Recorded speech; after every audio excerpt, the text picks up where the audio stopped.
আসসালামু আলাইকুম, কেমন আছেন সবাই? আজকে আপনাদের সাথে কলিজা ভুনা রেসিপিটা শেয়ার করব। এইভাবে কলিজা ভুনা করলে কলিজা থেকে কোনো গন্ধ আসবে না, আর কলিজাটা কিন্তু রান্না করার পর কালো হয়ে যাবে না।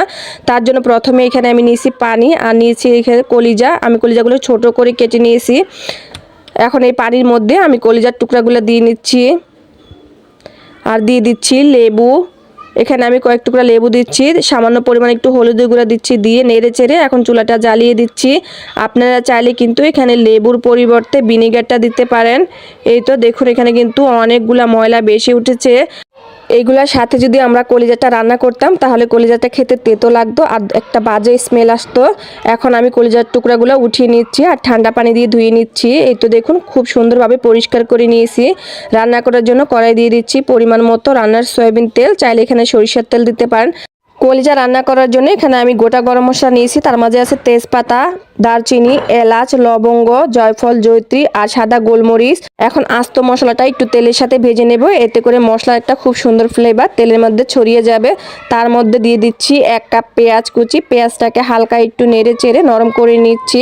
পেঁয়াজটা যখন একটু নরম হয়ে যাবে তখন এর মাঝে আমি দিয়ে দিচ্ছি 1 টেবিল চামচ আদা বাটা, 1 টেবিল চামচ দিয়ে দিচ্ছি রসুন বাটা। আদা রসুন খুব ভালো করে নেড়ে চেড়ে আবারও কিছুক্ষণ ভেজে নেব, যাতে এর কোনো কাঁচা গন্ধ না থাকে।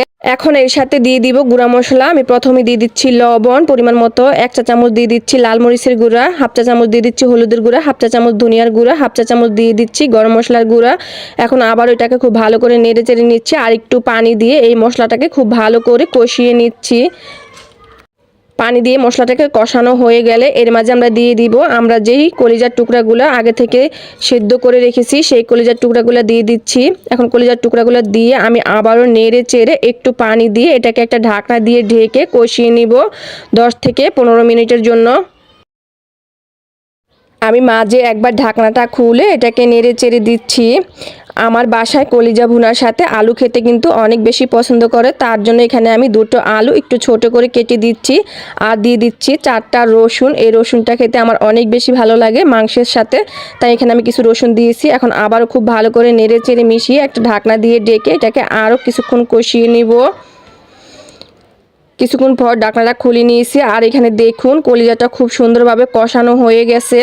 এখন এর মাঝে আমি ঝোলের পানি দিয়ে দিব। এখানে আমি দিয়ে দিচ্ছি ফুটন্ত গরম পানি, পরিমাণ মতো পানি দিয়ে নিচ্ছি। আবারও ঢাকনাটা দিয়ে দিচ্ছি। যখন বলক চলে আসবে তখন আমি ঢাকনাটা তুলে নিচ্ছি, আর এখন দিয়ে দিচ্ছি আমি ভাজা জিরার গুঁড়া। যদি আপনি ভাজা জিরার গুঁড়া ব্যবহার করেন তাহলে কিন্তু তরকারিটা খেতে অনেক বেশি মজা লাগে।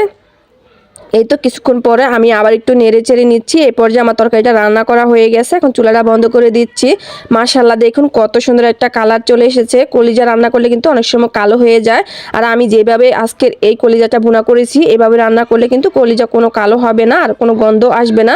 আসছে কোরবানির ঈদে, আপনারা চাইলে কলিজাটা এভাবে রান্না করতে পারেন, খেতে কিন্তু অনেক ভালো লাগবে। বন্ধুরা, রেসিপিটা ভালো লাগলে লাইক কমেন্ট শেয়ার করে দিবেন। সবাই ভালো থাকবেন, নিরাপদে থাকবেন। আল্লাহ হাফিজ।